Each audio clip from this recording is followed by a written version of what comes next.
Olá, estamos com este vídeo dando continuidade à série sobre as grandes mulheres da Bíblia, mostradas de uma forma que você ainda não viu.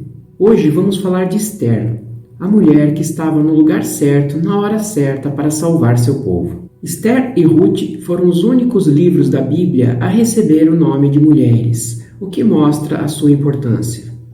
O nome hebraico de Esther é Hadassah, que significa murta, aquele arbusto que é usado como cerca-viva. Mas seu nome pode ter vindo da palavra persa Stara, que significa estrela, ou da deusa babilônica do amor chamada Istar. O contexto da história é o seguinte: o rei babilônico Nabucodonosor invade Jerusalém e leva cativo o povo judeu para a Babilônia. Depois vem a história de Daniel, com a explicação das 70 semanas, que estariam destinadas ao povo judeu a partir da ordem real para os judeus voltarem do exílio de 70 anos para a reconstrução do templo e da cidade, que estavam em ruínas. Na verdade, houve 3 grandes grupos de judeus retornando a Israel do cativeiro. O primeiro com Zorobabel, o segundo liderado por Esdras, e o terceiro com Neemias. A história de Esther ocorre entre o primeiro e o segundo grupo de retorno de judeus a Jerusalém, provavelmente entre 483 e 473 anos antes de Cristo. Foi no tempo de Xerxes, que reinou sobre 127 províncias, desde a Índia até a Etiópia. Naquela época, o rei Xerxes reinava em seu trono na cidadela de Suzã, e no 3º ano do seu reinado, deu um banquete a todos os seus nobres e oficiais. Estavam presentes os líderes militares da Pérsia e da Média, os príncipes e os nobres das províncias. Xerxes é o nome grego do persa Kshayash. Algumas versões bíblicas trazem o nome hebraico de Assuero. O texto diz que ele reinava em Suzã.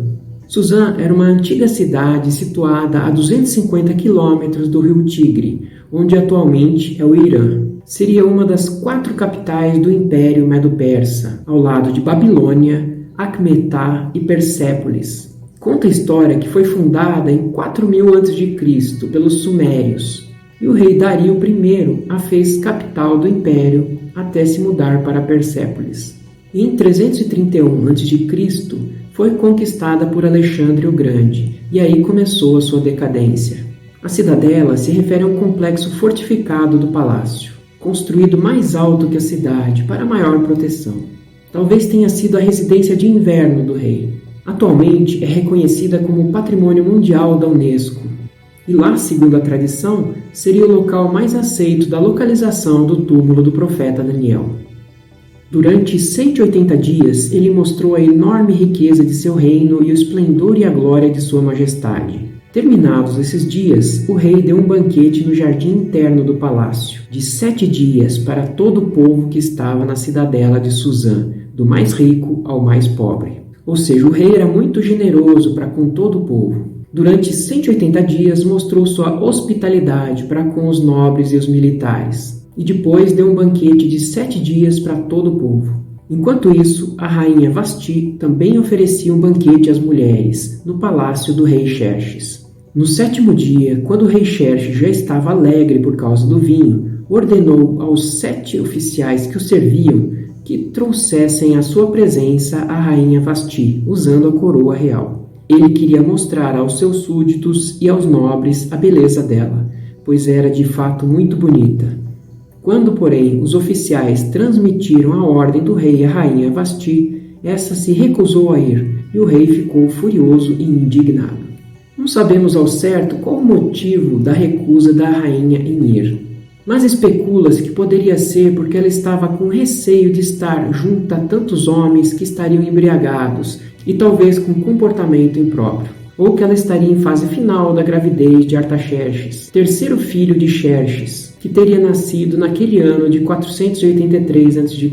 e que mais tarde sucederia ao trono. De qualquer forma, o rei ficou muito bravo e consultou seus conselheiros sobre o que poderia se fazer com a rainha. Disseram que ela poderia inspirar outras mulheres que desprezariam seus maridos, e assim sugeriram: por isso, se for do agrado do rei, que ele emita um decreto real, e que seja incluído na lei irrevogável da Pérsia e da Média, determinando que Vasti nunca mais compareça na presença do rei Xerxes. Também deu o rei a sua posição de rainha a outra que seja melhor do que ela. Assim, quando o decreto real for proclamado em todo o seu imenso domínio, todas as mulheres respeitarão os seus maridos, do mais rico ao mais pobre. E foi o que o rei fez, ele acatou a sugestão de seus conselheiros. Então os conselheiros do rei sugeriram que se procurassem belas virgens para o rei, e que se nomeassem comissários em cada província do império para trazerem todas essas lindas moças ao harém da cidadela de Suzã. Elas estariam sob os cuidados de Hegai, oficial responsável pelo harém, e deveriam receber tratamento de beleza. A moça que mais agradasse o rei seria a rainha em lugar de Vasti. Esse conselho agradou o rei, e ele o pôs em execução. Então começa a história de Esther após essa contextualização. Nesse tempo, vivia na cidadela de Suzã um judeu chamado Mardoqueu, da tribo de Benjamim, filho de Jair, neto de Simei e bisneto de Quis. Ele fora levado de Jerusalém para o exílio por Nabucodonosor, rei da Babilônia, entre os que foram levados prisioneiros com Joaquim, rei de Judá. Mardoqueu tinha uma prima chamada Hadassa, que havia sido criada por ele por não ter pai nem mãe. Essa moça, também conhecida como Esther, era atraente e muito bonita, e Mardoqueu a havia tomado como filha quando o pai e a mãe dela morreram. Sabemos que houve 3 investidas contra Jerusalém de deportação de judeus para a Babilônia. Em 605 a.C., em 597 e em 586 a.C. Daniel foi levado cativo junto com o primeiro grupo. O rei Joaquim, ou Jeconias em hebraico, citado no texto, reinou entre 598 e 597 a.C. Mardoqueu estava neste grupo de judeus levados cativos em 597 a.C., junto com o rei Joaquim. Assim, nesse momento, ele já era idoso e deve ter sido levado cativo muito jovem, provavelmente um bebê. A história continua com Esther sendo também levada para o harém e recebendo tratamento de beleza. Ela agradou o encarregado Hegai, que deu a ela comida especial, a colocou no melhor lugar do harém e designou 7 moças para ela. As selecionadas para o harém recebiam 6 meses de tratamento com óleo de mirra e 6 meses com perfumes e cosméticos. Somente depois de 1 ano de tratamento de beleza seria apresentada ao rei, e não voltava mais depois, a menos que o rei a chamasse pelo nome. Então chegou a vez de Esther ser apresentada ao rei. O rei gostou mais de Esther do que de qualquer outra mulher. Ela foi favorecida por ele e ganhou sua aprovação mais do que qualquer das outras virgens. Então ele lhe colocou uma coroa real e tornou-a rainha em lugar de Vasti. O rei deu um grande banquete, o banquete de Esther, para todos os seus nobres e oficiais. Proclamou feriado em todas as províncias e distribuiu presentes por sua generosidade real. Todo o tempo que Esther estava no harém, Mardoqueu ia todo dia ao pátio de harém para saber como Esther estava. Um dia, quando Mardoqueu estava sentado à porta do palácio, escutou 2 oficiais falando sobre um plano para assassinar o rei. Ele contou então para Esther, que contou para o rei, mencionando Mardoqueu. O rei confirmou então a conspiração, os 2 oficiais foram enforcados e Mardoqueu foi incluído nos livros dos registros históricos ou livro dos feitos do rei. Mas então começam os problemas. Depois desses acontecimentos, o rei Xerxes honrou Amã, filho de Amedata, descendente de Agag, promovendo-o e dando-lhe uma posição mais elevada do que a todos os demais nobres. Todos os oficiais do palácio real curvavam-se e prostravam-se diante de Amã, conforme as ordens do rei. Mardoqueu, porém, não se curvava nem se prostrava diante dele. Então os oficiais do palácio real perguntaram a Mardoqueu: "Por que você desobedece à ordem do rei?" Dia após dia eles lhe falavam, mas ele não lhes dava atenção e dizia que era judeu. Então contaram tudo a Amã para ver se o comportamento de Mardoqueu seria tolerado. Quando Amã viu que Mardoqueu não se curvava nem se prostrava, ficou muito irado. Contudo, sabendo quem era o povo de Mardoqueu, achou que não bastava matá-lo Em vez disso, Amã procurou uma forma de exterminar todos os judeus, o povo de Mardoqueu, em todo o império de Xerxes. Aqui é necessária uma explicação do porquê deste atrito entre ambos, mesmo sem ainda se conhecerem, e da raiva de Amã contra o povo judeu. Amã, como vimos, era descendente de Agag. Agag foi o rei dos Amalequitas. Voltando na história, os judeus saíram do Egito com Moisés e foram atacados pelos Amalequitas. Os Amalequitas eram o povo de Amaleque, neto de Esaú. Deus amaldiçoou os Amalequitas, resultando na destruição total como povo. O próprio rei Saul recebeu ordem de Deus para matar todos os Amalequitas, mas poupou o rei Agag, o que desagradou muito a Deus. E Samuel acabou matando Agag. Assim Amã, como agagita, já tinha muita raiva dos judeus por terem eliminado seu povo. E também Mardoqueu não ia se curvar perante um amalequita, inimigo de seu povo judeu. Por isso Deus havia ordenado que eliminassem todos os amalequitas, porque depois iriam tentar acabar com os judeus. A partir de então, Amã faz planos para tentar acabar com os judeus. Então Amã disse ao rei Xerxes: existe certo povo disperso, espalhado entre os povos de todas as províncias de teu império, cujos costumes são diferentes dos de todos os outros povos, e que não obedecem às leis do rei. Não convém ao rei tolerá-los. Se for do agrado do rei, que se decrete a destruição deles, e eu colocarei 350 toneladas de prata na tesouraria real à disposição para que se execute esse trabalho. Então o rei deu seu anel-selo a Amã para chancelar este decreto, e ainda disse que ele não precisaria pagar nada, e que ele poderia fazer como quisesse. No primeiro mês do 12º ano do reinado do rei Xerxes, no mês de Nisã, ou Abibe, equivalente a março-abril, lançaram o pur, isto é, a sorte, na presença de Amã, a fim de escolher um dia e um mês para executar o plano. E foi sorteado o 12º mês, o mês de Adar, equivalente a fevereiro-março. Assim, eles escreveram cartas a todos os lugares do império, ordenando que se executassem todos os judeus no dia 13 de Adar, dali a quase um ano, e que saqueassem seus bens. Obviamente, Mardoqueu se desesperou, rasgou suas vestes, cobriu-se de pano de saco, jogou cinzas na cabeça, mostrando sua tristeza, e ficou à porta do palácio. As criadas contaram a situação de Mardoqueu a Ester, que pediu a um oficial que descobrisse o que estava acontecendo com ele. E o oficial contou tudo a ela. Ester mandou dizer a Mardoqueu que ninguém pode se aproximar do rei no pátio interno do palácio sem ser chamado, pois por lei seria morto, a menos que o rei estendesse seu cetro de ouro, poupando a vida da pessoa. E disse ainda que já fazia mais de um mês que o rei não a chamava. Ou seja, ela estava dizendo que seria muito arriscado tentar falar com o rei sobre esse decreto, porque ela corria risco de vida. E surge então um ponto crucial na história.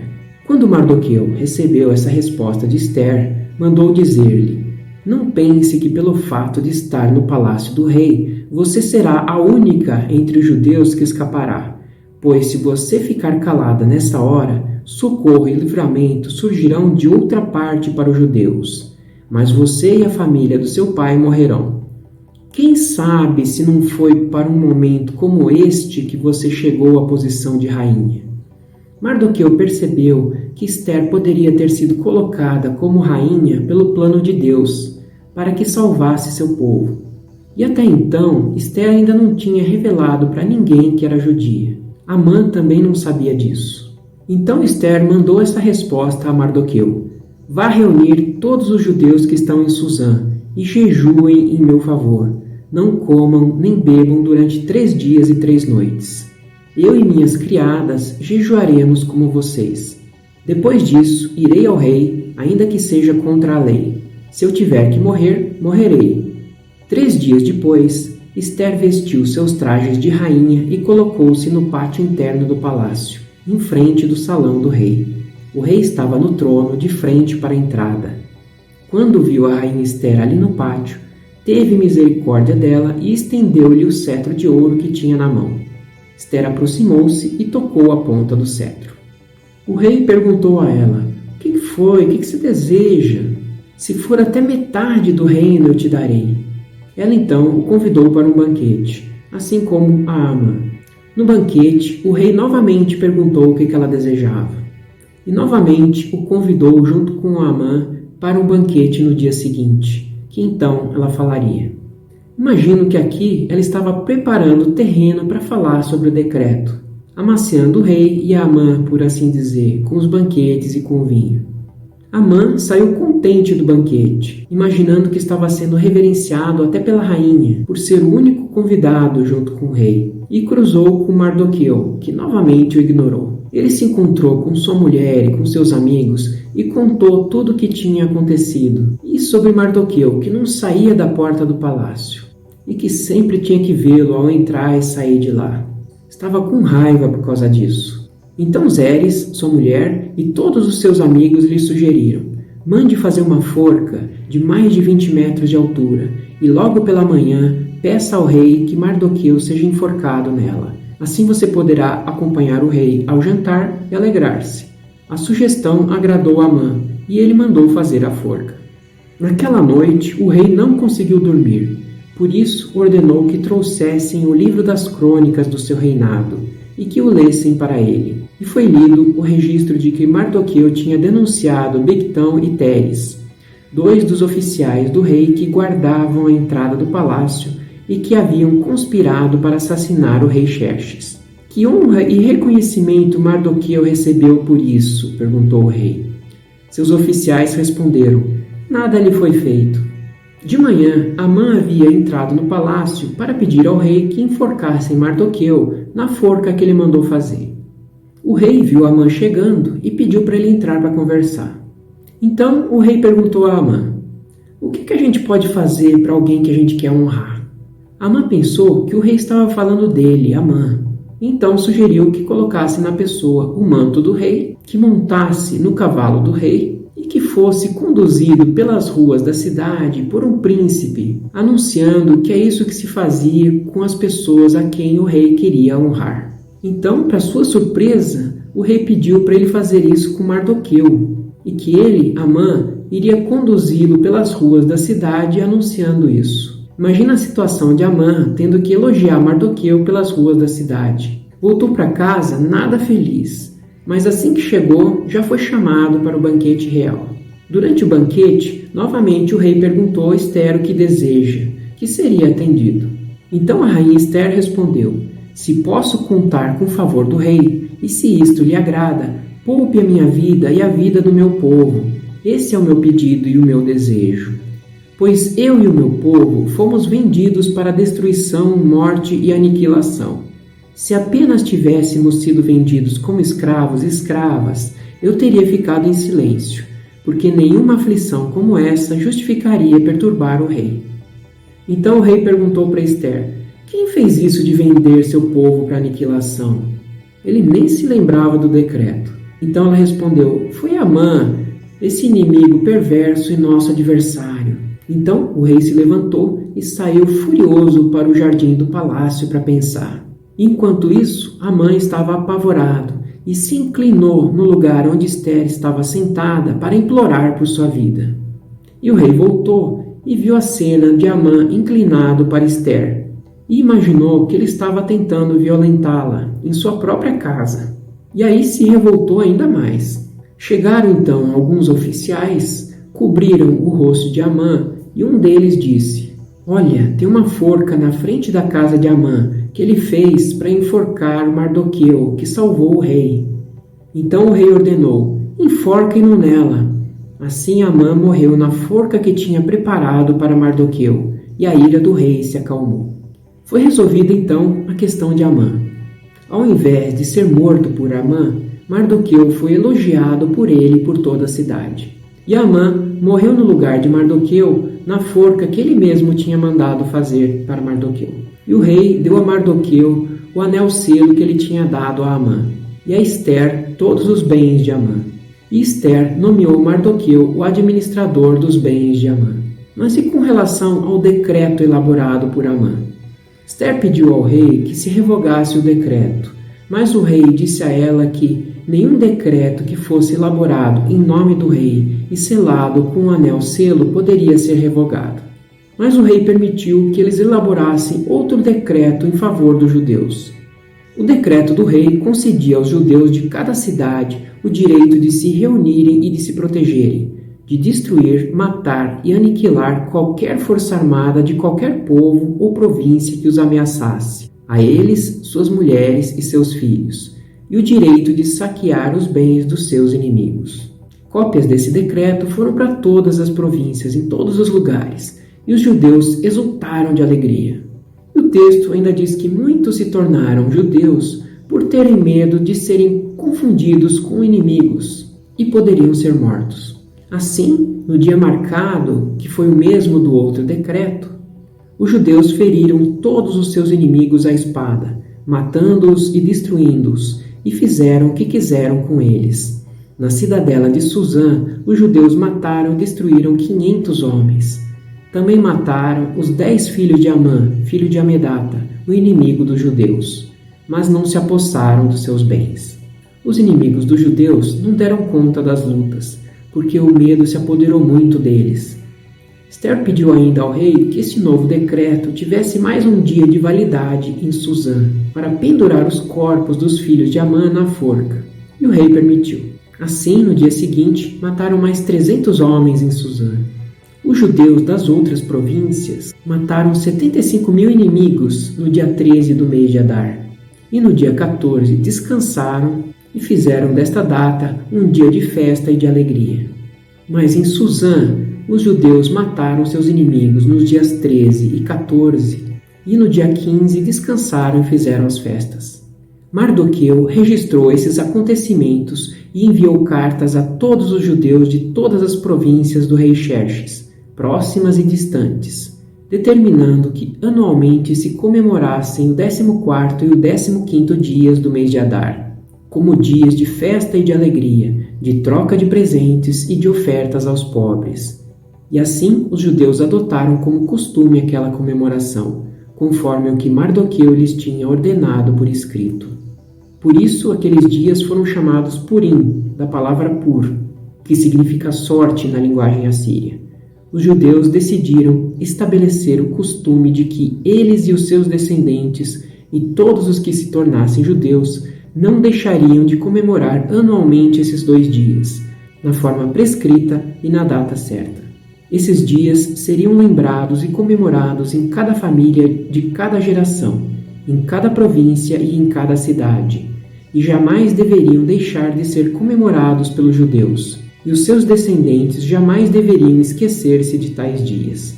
Então, ao invés de serem massacrados, os judeus puderam eliminar os seus inimigos e deram início a uma nova festa chamada Purim. Essa é uma das 2 únicas festas, fora da lei de Moisés, a ser celebrada ainda hoje em Israel. A outra é o Hanukkah, a festa da dedicação ou a festa das luzes. Curiosamente, a festa do Purim não é mencionada em nenhum outro lugar na Bíblia, apenas aqui. E o livro de Esther termina assim: o judeu Mardoqueu foi o segundo na hierarquia, depois do rei Xerxes. Era homem importante entre os judeus e foi muito amado por eles, pois trabalhou para o bem do seu povo e promoveu o bem-estar de todos. É interessante que o livro de Esther foi destinado aos judeus que não retornaram a Israel, e é o único registro bíblico deles. A maioria foi desobediente em permanecer na Pérsia, mas mesmo assim, Deus continuou a preservá-los. Estima-se que haviam inicialmente no exílio babilônico de 2 a 3 milhões de judeus, mas menos de 50.000 resolveram voltar para Israel no primeiro grupo, junto com Zorobabel. Ou seja, haviam ainda muitos judeus na Pérsia no tempo de Esther, e viviam com relativo conforto, por não quererem voltar, uma vez que teriam que enfrentar uma viagem de uns 1.500 quilômetros, e ainda mais teriam que reconstruir a cidade e o templo destruídos. Outro ponto é que, embora que Deus não tenha sido citado em nenhum lugar neste livro, sempre está presente, transformando situações perigosas em bênçãos. O próprio Mardoqueu disse que Esther foi providencialmente colocada na posição de rainha para salvar o povo judeu da aniquilação. E nessa ocasião, todo o povo mudou seu coração em relação aos judeus, porque ser a favor dos judeus alcançaria favor junto ao rei e à sua corte. Se os vídeos de outras grandes mulheres mostraram até aqui, como a prostituta Raabe, a estrangeira inimiga Ruth e a juíza Débora tiveram um grande papel de mudar o destino do povo judeu, imagine então a rainha do Império Medo-Persa, Esther. Espero que tenha aprendido um pouco mais com este vídeo. Deixe aqui o seu comentário caso queira. Obrigado por assistir a mais este vídeo e até o próximo.